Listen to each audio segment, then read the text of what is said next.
2026년 2월 5일, 오늘 당신이 보내주신 자료들을 보니까요. 한국의 두 거대한 자산 시장이 완전히 다른 이야기를 하고 있더군요. 네, 한쪽, 그러니까 주식시장은 패닉에 빠져라 하고 거의 비명을 지르는 것 같은데, 다른 한쪽, 부동산 시장은 아직 괜찮아 하고 속삭이는 것 같아요. 비유가 아주 절묘한데요. 오늘 저희의 임무는 바로 이 퍼즐을 맞추는 겁니다. 이 두 시장이 정말 서로 다른 행성에 있는 건지, 아니면 사실은 아주 복잡하게 얽힌 뭐랄까 동전의 양면 같은 건지, 그 핵심을 한번 파헤쳐보겠습니다. 맞습니다. 특히 오늘 주식시장은 그 숫자만 보면 거의 전쟁터 같았죠. 전쟁터요? 네. 코스피가 하루에 207포인트나 빠졌는데 그 와중에 개인 투자자들이 무려 6조 7천억 원어치를 사들였어요. 6조 7천억이요? 네. 외국인하고 기관이 던진 7조 원이 넘는 물량을 개인이 거의 다 받아낸 겁니다. 이건 단순히 돈의 흐름이 아니라 시장을 보는 두 개의 거대한 철학이 정면으로 충돌한 사건으로 봐야 합니다. 오늘 이 충돌의 의미를 제대로 한번 짚어보죠. 철학의 충돌이라니 시작부터 흥미진진한데요. 자, 그럼 그 전쟁터부터 한번 들어가 보죠. 코스피 지수가 3.8%나 급락해서 5,163으로 마감했는데 시장 전체가 그냥 파란불이었어요. 네, 맞아요. 말씀하신 대로 외국인이 5조, 기관이 2조 넘게 팔았는데 개인들이 이걸 다 샀단 말이죠. 이건 그냥 저가 매수, 이 수준이 아니라 거의 기관과 외국인, 너희가 틀렸다고 선언하는 것처럼 보이는데요. 그렇죠. 이건 바이 더 딥을 넘어서는 어떤 신념에 가까운 움직임입니다. 거래 대금만 32조 원이 넘었으니 시장의 모든 눈이 여기에 쏠렸다고 봐도 무방하죠. 네. 그런데 이 충격의 발화살을 당긴 건 우리 내부가 아니라 외부였습니다. 아, 외부요? 바로 간밤에 있었던 미국 증시, 특히 AMD 같은 반도체 기술주의 급락이 결정적이었어요. 잠깐만요. 여기서 많은 분들이 궁금해하실 것 같아요. 물론 미국 시장이 중요하긴 하지만 미국 반도체 회사 하나 주가가 좀 떨어졌다고 한국 증시 전체가 이렇게 휘청거리는 이유가 뭔가요? 그 연결고리를 좀 더 쉽게 설명해 주실 수 있을까요? 아주 좋은 질문입니다.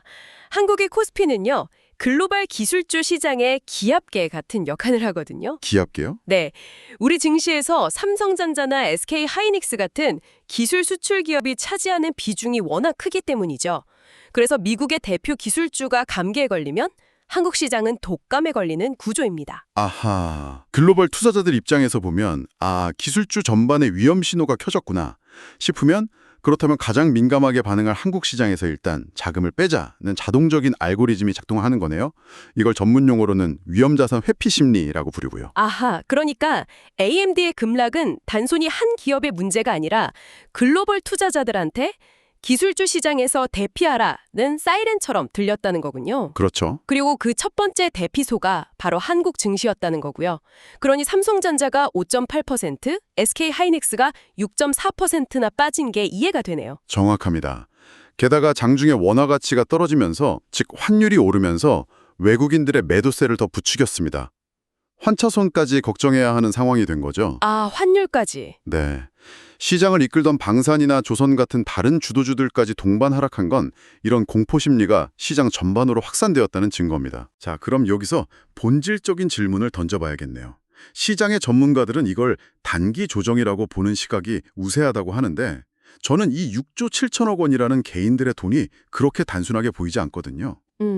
이건 단기적인 반응이 아니라 전문가들은 팔지만 우리는 장기적으로 이게 기회라고 본다는 거대한 집단적 베팅 아닐까요? 이른바 스마트머니가 개인 투자자들의 힘과 신념을 과소평가하고 있는 건 아닐까요? 바로 그 지점이 이번 사태를 분석하는 핵심입니다. 말씀하신 대로 이건 두 개의 다른 시간 개념이 충돌하는 현상이에요. 시간 개념의 충돌이요? 네.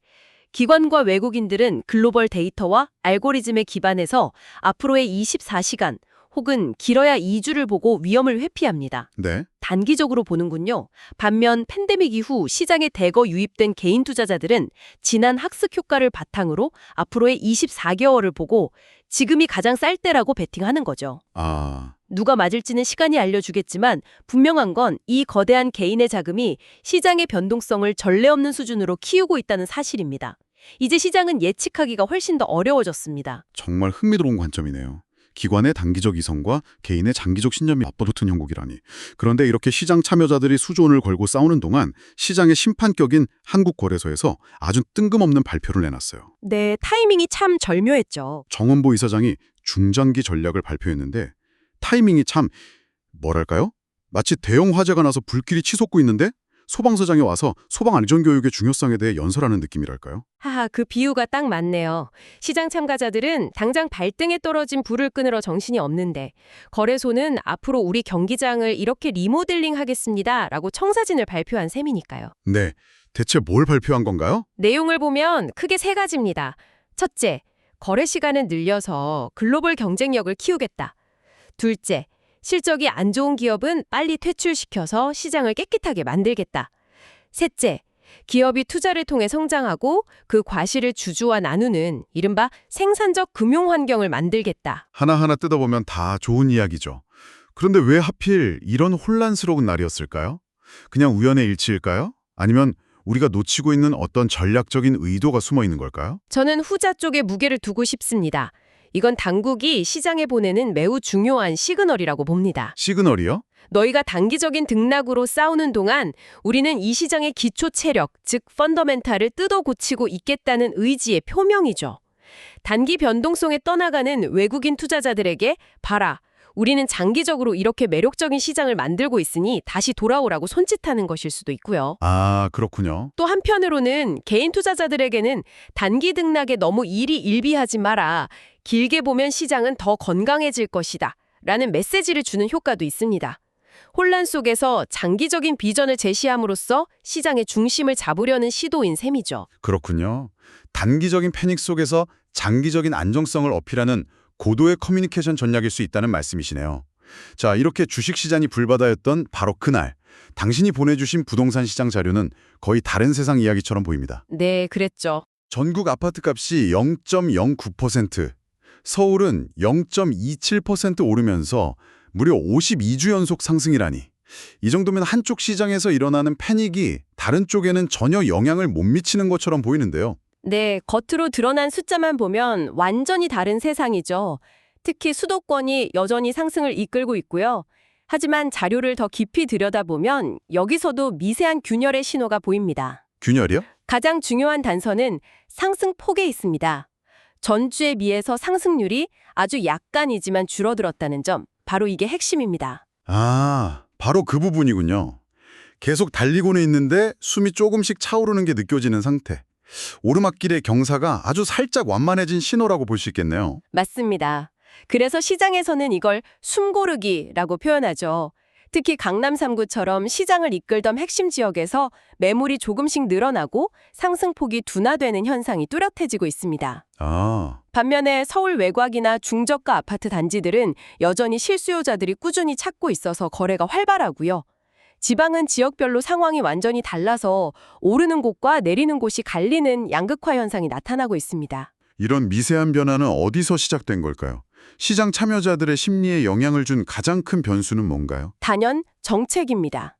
이재명 대통령이 계속해서 부동산 안정에 대한 강력한 메시지를 내보내고 있고 이것이 시장에 영향을 미치기 시작한 거죠. 네. 그중에서도 가장 직접적인 영향을 준 건 바로 다주택자 양도세 중과 유예 조치가 곧 끝날 수 있다는 논의입니다. 그 정책, 이름만 들어서는 좀 어려운데요. 이게 구체적으로 어떤 정책이고 왜 시장에 이렇게 큰 영향을 주는 건지 좀 풀어서 설명해 주실 수 있을까요? 물론입니다. 쉽게 말해서요. 집을 여러 채 가진 사람들에게 지금 집을 팔면 원래 내야 할 무거운 세금을 잠시 깎아줄게 라도 만든 한시적인 세금 할인 정책입니다. 아, 세금 할인? 네. 정부의 목표는 다주택자들이 매물을 내놓게 해서 시장의 공급을 늘리고 이를 통해 집값을 안정시키는 거였죠. 그런데 이 할인 기간이 곧 끝날 수 있다는 신호가 나오니까 세금 폭탄을 막기 전에 집을 팔려는 다주택자들이 서둘러 매물을 시장에 내놓기 시작한 겁니다. 아하. 이렇게 공급이 늘어나니 가파르던 가격 상승세가 주춤하게 된 거죠. 명쾌한 설명이네요. 결국 정부의 세금 정책이라는 채찍이 임박했다는 소식에 다주택자들이 매물을 내놓으면서 뜨겁던 시장이 스스로 열을 식히기 시작했다는 거군요. 네, 그렇게 볼 수 있습니다. 자, 그럼 이제 이 두 개의 다른 그림을 합쳐볼 시간입니다. 한쪽에선 외부 충격으로 인한 패닉과 개인들의 역습이 벌어지고 다른 한쪽에선 정책 변수로 인해 상승세가 미세하게 둔화되고 있습니다. 이 두 현상을 어떻게 연결해서 큰 그림을 그려야 할까요? 핵심은 앞서 말씀드린 자금의 성격과 심리의 충돌로 귀결됩니다.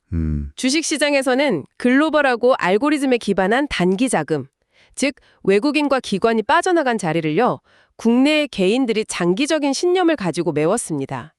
그래서 시장의 변동성이 극단적으로 커졌죠. 네네. 반면 부동산 시장은 훨씬 더 지역적이고 정책에 민감한 자금들이 움직이는 곳입니다.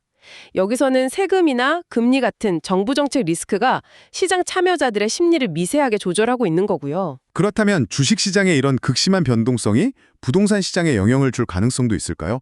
예를 들어 주식에서 돈을 뺀 사람들이 역시 안전한 건 부동산이야 라면서 부동산으로 몰려갈 수도 있고, 그렇죠. 반대로 주식시장의 불확실성이 너무 커지면 일단 현금부터 확보하자면서 부동산 투자 심리까지 얼어붙게 만들 수도 있을 것 같은데요. 양쪽 시나리오 모두 충분히 가능합니다. 그래서 지금이 자산 포트폴리오를 재점검하는 이른바 자산 리밸런싱을 공인해야 할 매우 중요한 시점인 겁니다. 아, 실제로 당신이 보내주신 자료에도 일부 자금이 은행 예금이나 부동산에서 빠져나와 주식시장으로 이동하는 현상이 관측된다는 내용이 있죠. 맞아요. 그 내용이 있었어요. 이건 매우 흥미로운 대목입니다. 보통은 시장이 불안하면 안전자산으로 돈이 몰리는데 지금은 반대로 개인들이 위험자산인 주식의 저가 매수 기회를 잡기 위해 다른 자산을 처분하고 있다는 뜻이니까요. 와, 이것이야말로 지금 시장을 주도하는 개인 투자자들의 강력한 신념을 보여주는 또 다른 증거입니다. 오늘 분석을 정리해보겠습니다. 2026년 2월 5일 한국의 자선시장은 한편의 드라마 같은 극적인 대비를 보여줬습니다. 네, 글로벌 기술주 시장의 한파가 몰고 온 주식시장의 급락, 그리고 그 폭락을 온몸으로 받아낸 개인 투자자들의 기록적인 매수, 동시에 52주 연속 상승이라는 기록을 이어가면서도 정부의 정책 예고 앞에 미세한 균열을 보이기 시작한 부동산 시장의 모습, 이 두 개의 전혀 다른 듯 보이는 장면을 함께 짚어봤습니다. 오늘 우리가 분석한 자료에서 가장 기억해야 할 장면은 단 하루 만에 6조 7천억 원이라는 천문학적인 돈이 개인들의 주머니에서 나와 주식시장의 폭락을 방어했다는 사실입니다. 그렇죠. 여기서 우리는 당신에게 이런 질문을 던지며 마무리하고 싶습니다. 우리는 오늘 한국 가계자산의 중심이 수십 년간 굳건했던 부동산에서 주식이라는 금융자산으로 이동하는 거대한 구조적 변화의 서막을 목격한 것일까요? 더 나아가 우리는 7조 원이 넘는 기관과 외국인의 매도 물량을 개인이 거뜬히 소화해내는 것을 봤습니다. 그렇다면 오늘의 진짜 질문은 이것일지 모릅니다. 시장의 방향을 결정하는 힘의 균형이 과연 오늘을 기점으로 근본적으로 바뀐 것은 아닐까요? 이 질문에 대한 답을 고민해보는 것이 오늘의 분석을 당신의 것으로 만드는 가장 좋은 방법일 겁니다.